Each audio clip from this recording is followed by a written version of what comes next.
confinement. Ah ouais, vraiment. On ne savait pas qu'on allait être aussi confinés quand on a préparé. Mais vraiment, bah, au Hachem, en tout cas, comme on dit Hachem, Magdim Refoua la Maka. Hachem, Voilà, il prépare, comme ça, il y a pas de prétexte. Alors voilà, on est mercredi 6 décembre, non, janvier, pardon, 2021, waouh. Et donc, je tiens à remercier d'abord Anaël pour chaque fois pouvoir organiser des choses parce qu'elle est derrière tout ça, en dehors de son travail. Et franchement, même qu'on ne fait pas ça dans des salles, tu fais du bon travail, bah, au Hachem. Une vraie irpatiout par rapport à la communauté et vraiment Chazak. Merci à Shlavim, à Yardav, à la mairie de Natania, justement qui débloque les budgets pour pouvoir bah, au Hachem organiser tout ça. Merci à Hachem de nous permettre chaque fois encore de diffuser. Et grâce à Dieu, il y a beaucoup de répercussions très positives. Et merci à toutes les participantes. Donc voilà, j'espère Bezrat Hachem que vraiment ce cours, il va vous donner beaucoup d'outils. Ce matin, j'étais à Ranana, je donnais un cours, c'était pas du tout prévu. Ils m'ont appelé à 7h30 du matin parce que Hanaber, elle avait peur de venir d'Yerushalayim à cause du Séguer. Et en fait, j'entendais les femmes quand je suis rentrée dans le cours qui disaient oh là là, les zooms, on n'en peut plus avec les gosses. Et en plus, ma fille, elle a 17 ans, elle veut faire la loi à la maison et mon fils, il m'écoute pas. Et les cigarettes et les je sais pas quoi, etc. Et je vois, c'est la grosse panique. D'abord, c'est quelque chose qu'on n'a jamais connu. D'accord, cette espèce de confinement, ou même quand il y a eu Hacham, des gars, etc. Il y a toujours eu un céder où l'homme il va travailler, les enfants ils vont. Enfin, on avait quand même une mise guérette, un cadre, que là on n'a pas du tout. Et donc c'est un petit peu compliqué.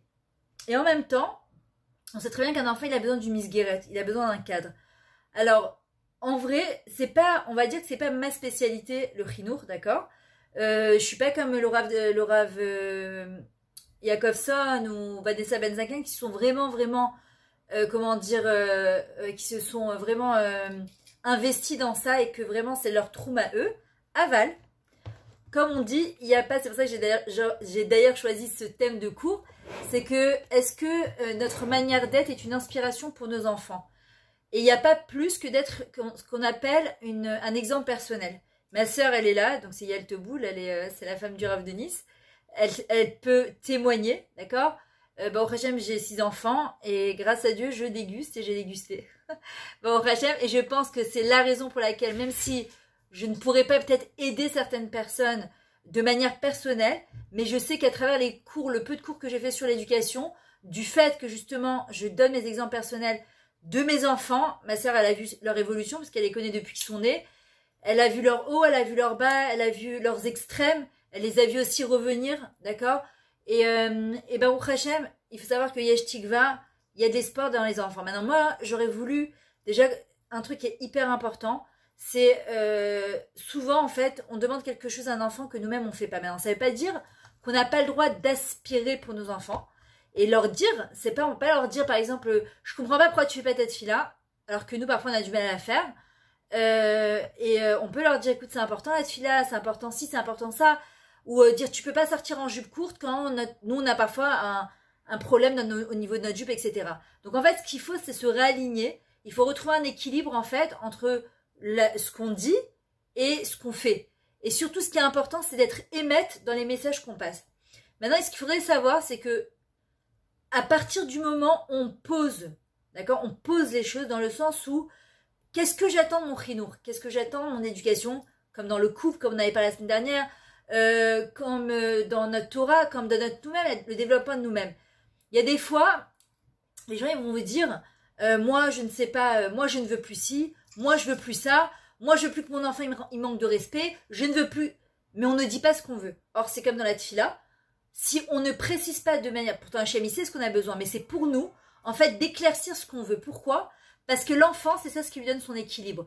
Quand nous-mêmes, on ne sait pas ce qu'on veut, et en fait, après, on leur reproche des choses que, en fait, on se reproche soi-même. On peut pas dire à un enfant, j'en peux plus de cette ambiance pourrie, j'en ai marre que t'es toujours énervé, t'es toujours en colère. Et en fait, on génère à la maison une espèce d'ambiance pourrie comme ça, et qu'on reproche à nos enfants. Non, il faut faire le contraire. Moi, d'expérience, je vous le dis vraiment, ce que je partage avec vous, c'est pas des choses qui sont écrites seulement dans des papiers, c'est vraiment des choses que j'ai vécues au quotidien. Quand mes enfants ils étaient plus petits, forcément tu reproduis parfois ce que tu as connu chez tes parents, et en fait je me suis rendu compte que c'était pas la bonne chita. C'était peut-être valable à mon époque, aujourd'hui c'est pas du tout valable.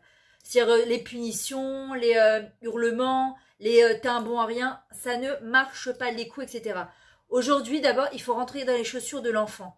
Ça ne veut pas dire qu'on est d'accord avec ce qu'ils font, mais ils ont besoin de sentir une appartenance, ils ont besoin de sentir qu'on les comprend. Ils sont face à une génération que nous-mêmes, en tant qu'adultes, on a vu l'évolution, on est complètement dépassés. Entre les Zooms, les WhatsApp, l'Instagram, les TikTok, les Facebook, les Snapchat, les gens, ils savent plus où ils habitent. Donc, imaginez les enfants, où déjà de l'âge de 8, 9 ans, 10 ans, ils ont déjà des portables et c'est à portée de main, même ça, t'essayes combien que tu peux de leur enlever ça, malgré eux. Si c'est pas eux, ça sera une copine. C'est pas une copine, c'est un copain. C'est la cousine, c'est le truc. Et déjà, les enfants, ils doivent se sentir compris, entendus, que oui, mes enfants, moi, si j'avais été à votre place, dans votre génération, je vous dis honnêtement, on voit bien des adultes tomber. On voit bien des adultes échouer, trébucher. On voit bien des adultes que, avec barbe, kippa, chapeau, qui sous roche, que Chazé Shalom, à cause d'un film, à cause d'un ancien contact sur Facebook, ou Chazé Shalom, Amir Chelou, avec toute la sagesse qu'on peut avoir et le recul qu'on peut avoir. Imaginez des enfants, avec toute la timimoute qu'ils ont, la simplicité, leur vulnérabilité, d'accord? Comment on peut leur exiger, d'accord? Ne fais pas ci, ne fais pas ça. Déjà, l'enfant, il doit se sentir compris. On rentre dans ses chaussures. C'est leur dire, vraiment bravo que tu tiennes bon, bravo que tu es encore tsanoua dans un dor qui est tellement compliqué, bravo que tu as encore tes titis, mon fils par exemple il est parti à un cours il y a 3 semaines avec sa sœur, c'est des rabbinim qui sont juste extraordinaires, qui font des cours de Torah à la guitare. Et à la fin du cours, il leur dit, alors qui c'est qui veut essayer de remettre le titit pour 1 mois, qui met le titit pour 2 mois, qui essaie de refaire Shabbat. Mon fils qui est à l'armée, ça fait un bon moment, comme malheureusement il est rentré à l'armée avec kippa titit, il est ressorti de l'armée avec 100 kippa titit. Il n'a pas terminé. Et là, quand il est parti au cours, il est revenu avec des titis sur lui. Alors je lui dis, je lui dis, t'es trop beau, il est comme ça.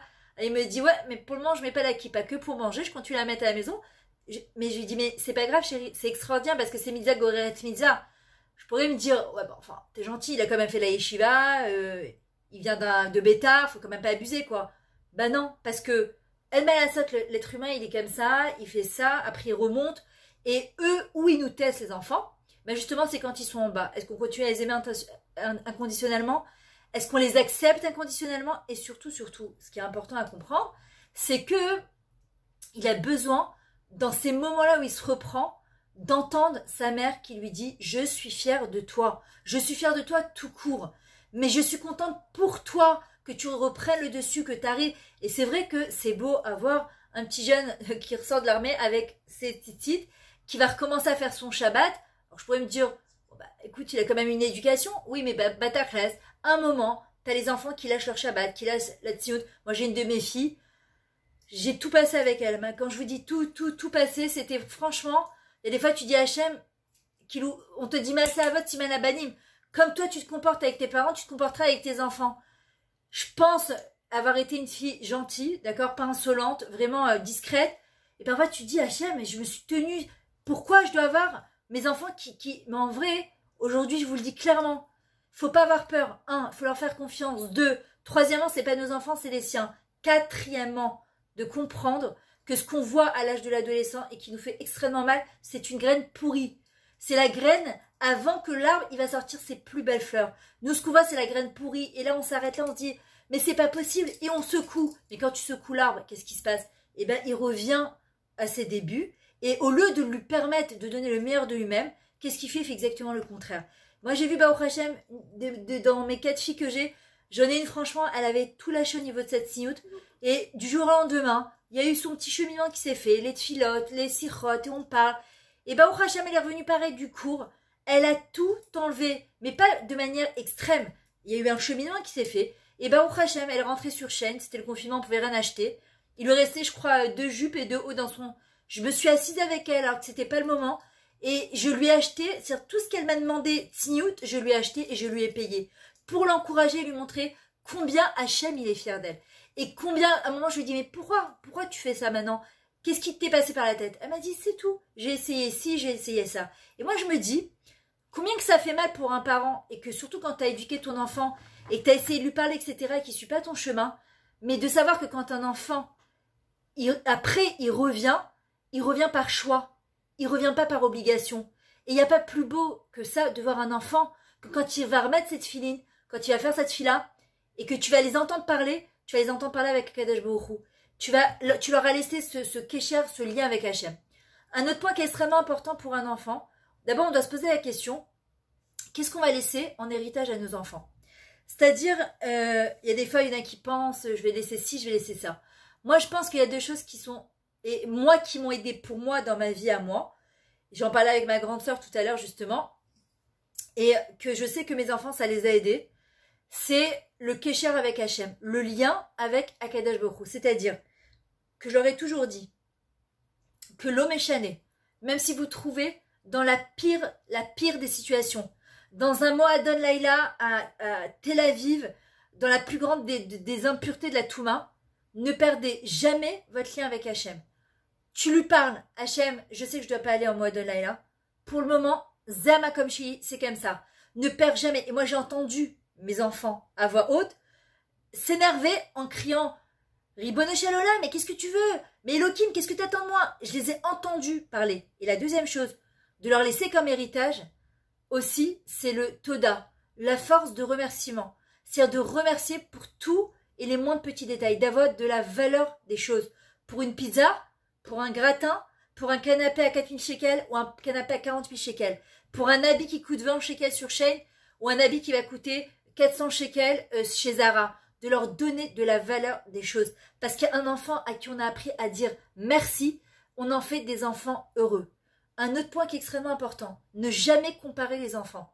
De la même manière qu'on déteste être comparé, d'accord, c'est insupportable d'être comparé, et que tu as l'impression qu'on te regarde, Kilou, tout ce que tu feras, c'est jamais assez bien parce que tu n'es pas comme, d'accord, c'est insupportable. Chaque enfant, on n'a pas fait des clones, qu'on en ait 1, 3, 4 ou 6 ou 10, on n'a pas fait des clones. Qu'est-ce qu'il dit Shlomo Ameler, l'homme le plus intelligent de tous les hommes? Chanoch lana'a alpi darko. Éduque ton enfant selon son chemin. C'est quoi son chemin? Son derer. C'est quoi son derer? Non, il y a un derer. Non, il y a 60 versets de la Torah. Chaque être humain, il est venu apporter quelque chose dans ce monde. Il est venu se réaliser. Donc, éduque ton enfant en fonction de sa réalisation à lui, pas la tienne. Pas, je me rappelle, à notre époque, c'était qu'est-ce qu'il fait ton fils? Ah, moi, il est médecin. Ah, moi, il est avocat. Et l'autre, elle avait honte de dire que il avait fait un BPC à l'ordre de je sais pas quoi, il est plombier ou il est. Mazé méchané. Heureusement qu'il y a des plombiers, heureusement qu'il y a des bouchers, heureusement qu'il y a de tout, il faut de tout pour faire un monde. Ce qui est important, c'est que l'enfant il soit épanoui. Je me rappelle au Rav Citrix, il avait raconté un jour qu'il y avait un élève à lui qui était venu le voir. Il avait dit que ses parents lui avaient fait une pression horrible pour qu'il soit dentiste. Et il a fait 7 ans d'années d'études pour être dentiste. Et il détestait ce boulot. Quand il a eu son diplôme, il est parti voir ses parents. Il leur a dit, voilà, maintenant j'ai eu mon diplôme. Vous êtes contents? Est-ce que maintenant je peux faire ce que j'ai envie de faire? Vous comprenez? C'est-à-dire que si vraiment éduquer un enfant, d'accord, les chaner roto, c'est pour lui, c'est pas pour nous. C'est pas pour notre fierté à tout, même si ça fait, évidemment, ça fait toujours plaisir, mais pour sa fierté à lui, pas la nôtre. Après, évidemment, quand tu as investi dans l'autre, en vrai, tu as investi dans toi aussi, parce que moi, je sais qu'avec mes enfants, je me suis éduquée. Je me suis éduquée, d'accord, d'abord, parce que sinon, qu'est-ce que tu fais? C'est pas de l'éducation, ça s'appelle du dressage. Fais ci, fais ça, c'est que du technique. Va dans ta chambre, va faire ci, va faire ta douche, etc. Un autre point qui est super important, s'asseoir, prends le temps de s'asseoir et de discuter avec ses enfants. Ce matin, je racontais à Ranana qu'il y a un truc que j'ai essayé de créer avec mes enfants, c'est un kécher, un lien de confiance. Moi, je sais que je racontais rien à ma mère, à mes parents, j'avais peur, même si j'ai jamais fait des grosses bêtises, mais j'avais peur des réactions. J'avais peur t'as peur d'être jugé, t'as peur qu'on t'engueule. Et moi, je sais que depuis qu'ils sont petits, je leur ai toujours dit, même si vous faites la pire des bêtises, s'il vous plaît, je préfère vous me le raconter. Pourquoi? Premièrement, pour l'enfant, parce que quand tu gardes une grosse bêtise que tu as fait à l'intérieur de toi, tu as l'impression que à l'intérieur, ça prend des proportions énormes. Donc le gosse, il se dit, déjà, si j'en suis là et que je peux le raconter à personne, parce que je vais me faire tuer de coups, parce que je vais me faire juger ou je vais me faire punir. Donc, si déjà, alors je continue mes bêtises. Et deuxièmement, parce que, qu'on appelle ça, qu'est-ce que je vous avais dit? Attendez, ouais, et en plus, de savoir que pour l'enfant, il peut venir raconter à sa mère ou à son père, et de savoir qu'il ne va pas être jugé, qu'il va être compris. Encore une fois, dire à un enfant, mon fils ou ma fille, tu sais combien je t'aime, tu sais combien je veux ton bien, mais sache que par exemple, j'ai de la peine ou je suis en colère pour telle et telle chose que tu as fait, mais sache que je t'aime quand même. Vous comprenez que l'enfant, le message qu'il va entendre, d'abord ce qu'il va entendre c'est je t'aime. Moi je me rappelle, ma grande qui est mariée aujourd'hui, au Hachem, c'était un truc débile, hein, mais à l'époque, comme elle était dans un séminaire, ils n'avaient pas le droit de se faire 2 trous de boucles d'oreilles. Je me souviens un jour, elle est venue, elle avait 13 ans, et elle me regarde, et tu sais, c'est comme quand une femme a dit à son mari, il faut que je te parle. Alors, elle est venue, elle m'a dit, maman, il faut que je te dise quelque chose. Et moi, j'ai capté je me suis dit, voilà, comme je leur avais toujours dit, si tu as quelque chose à me dire, je préfère que tu me le dises, même si c'est les pires des trucs, mais je veux pas que tu le gardes pour toi.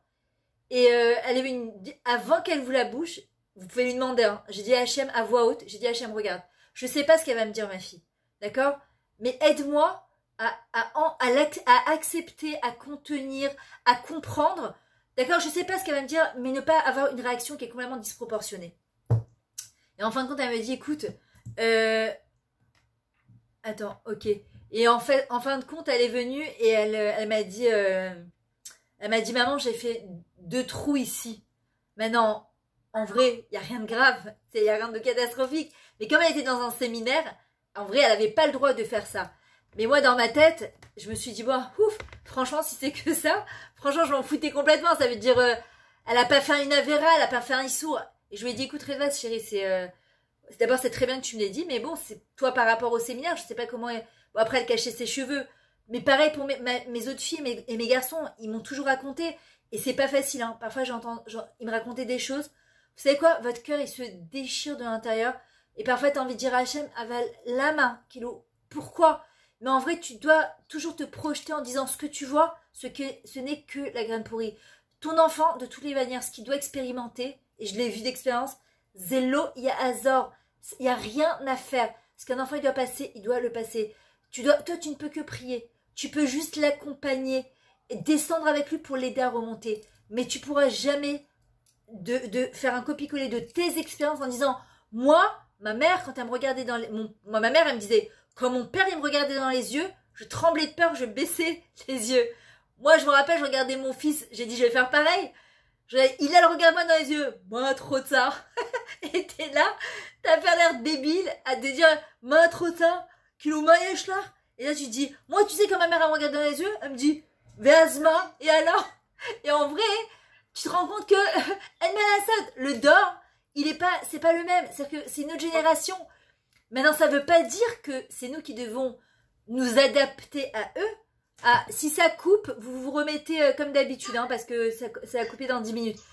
Ça veut pas dire qu'on on doit s'adapter à eux. Ça veut dire, comme dire à Metimima, il faut que simplement comment on appelle ça? Tu t'assois comme, tu peux pas courir le marathon à leur place, mais tu t'assois dans l'estrade et tu dis à ton fils ou à ta fille, sache que maman, elle sera toujours là pour toi. Et Bémet, moi, c'est ce que j'ai toujours dit à mes enfants. Même si je me suis retrouvée dans des situations, mais vraiment horribles, je leur disais, maman, elle est là pour toi. D'où on la prend. Attendez, là, parce que c'est... Et Hana Gabay, juste si tu peux mettre, s'il te plaît, Yes, si tu peux mettre Hana sur silencieux. Hein? Hana... silencieux? Ouais, s'il te... Non, il est pas silencieux. Non, c'est pas grave, merci. Todaraba. Donc en vrai, d'où on apprend ça, qu'on doit en fait descendre avec les enfants pour remonter avec eux, ben, on l'apprend d'Akadosh Baruch Hu. C'est-à-dire que Akadosh Baruch Hu, parfois il est comme à la de la Katnerot Hanouka, il descend vers nous, comme nous on se penche vers la bougie, et que le nerf, d'accord, de la Hanouka, il est comparé à la Neshama d'un enfant. En vrai, de la même manière, il faut le rallumer avec cette petite étincelle. Comme il a expliqué la semaine dernière, le Rav Stingoeta, Od me'at ve'en racha, tistakal ve'nom imkomo. C'est une Torah de Rabbi Nachman de Azamra. Od me'at ve'en racha. Encore un peu, et le racha, il y est plus. Pourquoi? Parce que tu t'attrapes au od me'at, au petit peu. Le truc que toi, que t'avais des aspirations pour tes enfants de fou, mais t'as rien vu encore. Attends, ils vont te surprendre. T'as rien vu, ce qu'il faut, c'est de la savlanout. On va voir Makadosh Baruch Hu, quand il va surprendre Adam et Chava en train de fauter, qu'est-ce qu'il va leur dire? Ayeka. Quoi, il sait pas Hachem? Il n'a pas voulu les surprendre. Il n'a pas voulu les faire peur. Nous, on n'est pas là à fouiller dans les portables des enfants, dans les trucs des enfants, à dire « Ah, je savais que je pouvais pas te faire confiance, hein !» Mais non, c'est pas possible de faire un truc pareil. C'est d'attraper l'enfant et jamais en plein flagrant délit. L'attraper et lui dire, est-ce que tu as quelque chose à me dire? J'ai l'impression que ça va pas trop en ce moment. D'accord? L'enfant, maïchéot, séminalev, nirnas lalev. Ce qui sort du cœur, ça rentre au cœur. L'enfant, il a besoin de sentir, doit se sentir rassuré de l'intérieur. Qu'il y a Ozen Kashua, est-ce que je l'entends avec mon oreille ou je l'entends avec mon cœur? Un enfant, il a besoin d'être entendu avec son cœur. Ensuite, une autre chose, c'est que l'homme, l'être humain, il a été comparé à l'arbre des champs, qui est Adam ou Etz Asadé. L'homme, il est comparé à... Pour faire grandir un arbre, bientôt ça sera tout bijouat de Bezrat Hashem, il faut l'arroser. D'accord? Il faut l'arroser avec beaucoup d'amour, beaucoup de patience, beaucoup de tendresse, beaucoup de compliments. On a vu, d'ailleurs, le Rav Zamir, il ramène dans son livre La Révolution, cette expérience qui a été faite avec des arbres, avec des haricots blancs, la manière dont tu vas t'adresser à un domaine, et un sommaire, c'est un objet, ou bien avec quelque chose qui pousse, un sommaire, je sais pas comment on dit, d'accord, l'arbre, il va donner le meilleur de lui-même. Un végétal, merci. Il va donner le meilleur de lui-même. Vous comprenez qu'on parle d'un végétal, on parle d'un arbre. Imaginez nos enfants, toutes ces espèces de bicorettes, là, ces critiques, soi-disant constructives, qui sont en train de les tuer à petit feu. Le mot bicorette en hébreu, la critique, ça vient du mot kever, enterré. D'accord? Ça vient du mot kar, la froideur. Or, la mahma'a, le compliment, ça fait jamais de mal. Ouais, moi je t'avais la scène, je sais pas si ça va faire.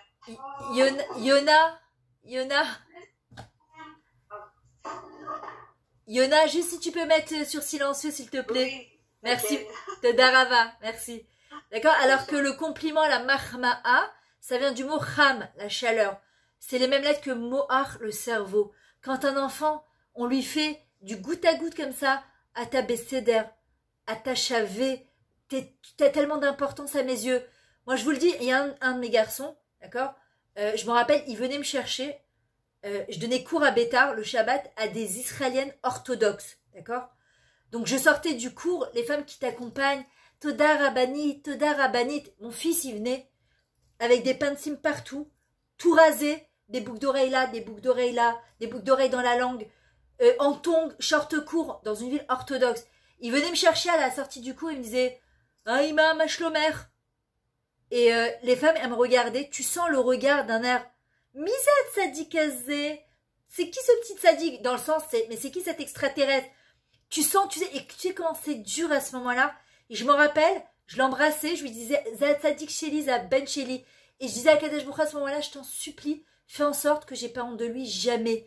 T'as jamais honte de nous, je veux jamais avoir honte de mes enfants. On en a parlé la semaine dernière avec mon fils, et il me dit, je me rappelle de ça, il me dit, je me rappelle le regard des gens, vous savez comment c'est dur. Moi, ma grande, Mayan, d'ailleurs que Bezrat Hashem envoyé une fois chez Emma, Mayan Sevilla, Bat Myriam, et Leda Kala, et aussi à Odaya, Myriam, Bat Yael, Bezrat Hashem, qu'elle est Leda Kala, Meira, Beito, Bismano, Bezrat Hashem. Il parlait voix normale. Je me rappelle que parfois il a chopé, il n'y a pas de problème Florence, à Coltom. Et je me rappelle qu'il a attrapé parfois dans le bus, il lui disait « Ah, t'es la fille de la rabbinite Metoudi ?» Et elle disait « Non, non, ma mère elle n'est pas rabbinite. » Pendant des années. Alors il lui montrait la photo, il dit « C'est bien qu'il donne les cours ?» Elle dit « Non, ma mère elle n'est pas rabbinite, elle est conférencière, elle s'occupe des calottes, elle fait du coaching. » Et un jour elle m'en parlait et je lui dis « Mais pourquoi t'avais tellement honte de dire ?» Regardez ce qu'elle m'a répondu. Elle m'a dit c'était pas pour toi que j'avais honte. Parce que comme j'étais en pantalon, je voulais pas te faire une sale réputation. Moi j'aurais pu me dire ah c'est ça, ils ont honte de leurs parents, alors que pas du tout. Elle me disait j'avais simplement, je voulais pas que ça t'abîme ton image alors que t'étais... Et je lui ai dit mais jamais j'ai eu honte de vous, jamais.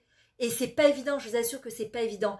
Mais Hachem, il a pas honte de nous. Hachem, il nous a donné ses neshamot, c'est qu'on a les moyens de s'en occuper. Et c'est ce qu'on doit se dire. Et mon fameux fils, je me rappelle, quand il était petit, mais vraiment, il m'a fait des trucs, mais je me disais, même si je voulais inventer, d'accord, je sais pas d'où il a inventé ces trucs-là. Par exemple, je me rappelle une fois, il était sur la route principale, il s'ennuyait, et c'est vrai qu'il n'y avait pas grand-chose à faire parce qu'il voulait pas qu'il fasse du foot. C'était une ville trop orthodoxe. Ils avaient peur que Bitul Torah, alors qu'il y a un temps pour chaque chose, comme il dit Shlomo Ameler, il prenait des plateaux d'œufs avec ses copains, les plateaux d'œufs qui étaient abîmés en dehors des macolettes, il les jetait sur les bus. Il s'est fait arrêter par la police, ils sont venus moi, ils m'ont dit, vous vous rendez pas compte, Ils auraient pu faire un accident au... Mais vous savez, des trucs, tu te retrouves au poste de police parce qu'il a jeté des œufs. Tu sais pas si tu dois rire ou si tu dois pleurer. Tu vois, t'es là, tu te dis, c'est pas possible. Et en vrai, pourquoi je vous disais ça? Ouais, je me rappelle, au début, dans ma tête, je disais, mais c'est pas possible, mais qu'est-ce qui va devenir, ce gosse? Mais j'en peux plus, mais qu'est-ce qui va devenir? Et un jour, je me suis dit, c'est bien, Myriam, continue à dire qu'est-ce qui va devenir, ce gosse. À force de dire ça, eh ben, il deviendra ce que tu penses, Etsef Tolid Banim. Dans la souffrance, tu feras naître tes enfants. C'est une des clés là qu'elle a reçue Chava. Tu peux le lire différemment. On n'entend plus rien là, ça y est. Myriam, Ouais. t'as eu un petit problème. On n'entend plus. Hein. Et là, vous m'entendez ou pas? Oui. Attends, tu t'es connecté à quelle heure? À quelle heure t'as ouvert la réunion? Je l'ai ouverte à 8h30. Oui, 8h30 chez toi. Ouais, alors peut-être parce qu'il reste 4 minutes, mais pour l'instant, ça y est, là on t'entend, Ah, ok, super. Donc, en vrai, qu'est-ce que je vous disais? Oui, et je me disais, mais qu'est-ce qui va devenir? Mais qu'est-ce qui va devenir? Et en vrai, qu'est-ce qui a marqué? Betsef Tolibanim. Dans la souffrance, tu enfanteras tes enfants. Non, tu peux le lire différemment. Betsef, c'est modeler. La manière dont tu vas modeler tes enfants, Tolid Banim, tu les feras naître. Tu en feras ce que tu as pensé dans ta tête. Si dans ta tête, tu te dis, mais qu'est-ce qui... Moi, je me rappelle, mais qu'est-ce qui va devenir ce gosse? J'en peux plus, c'est pas possible.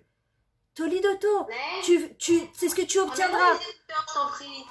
Mais à partir du moment où j'ai commencé à me dire, mais attends, t'as un doute, toi? T'as un doute, Hachem t'a donné cet enfant-là ou ces enfants-là, t'as un doute que cet enfant-là, il peut devenir quelqu'un de bien? Et j'ai commencé à lui dire, toi, tu vas être un manig, toi, tu vas réussir dans la vie. J'y croyais pas du tout, Bémet, j'ai pas honte de le dire, parce qu'il y a tous des moments dans la vie où on se dit, mais c'est pas possible, il fait rien, j'ai changé d'école tous les 3 mois, mais il reste allongé des jours entiers à rien faire.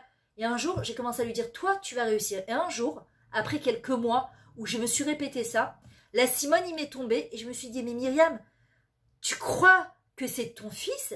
Tu n'es que un outil, tu n'as été que un réceptacle pour recevoir ses neshamot. Et Hachem, il te fait confiance. Et Hachem, il t'a donné ses neshamot parce qu'il estime que tu as tous les outils pour l'amener à ce qui doit arriver pour lui, pas pour toi. Un jour, j'avais raconté cette histoire-là, c'était à Purim. J'étais à la synagogue et donc j'écoutais le deuxième minyan de Michéa, c'était qu'avec des femmes. Donc il y avait le Rav Zamir Cohen, il y avait le Rav, il y avait le Baal Koré, et il y avait 3-4... mince. 2 secondes...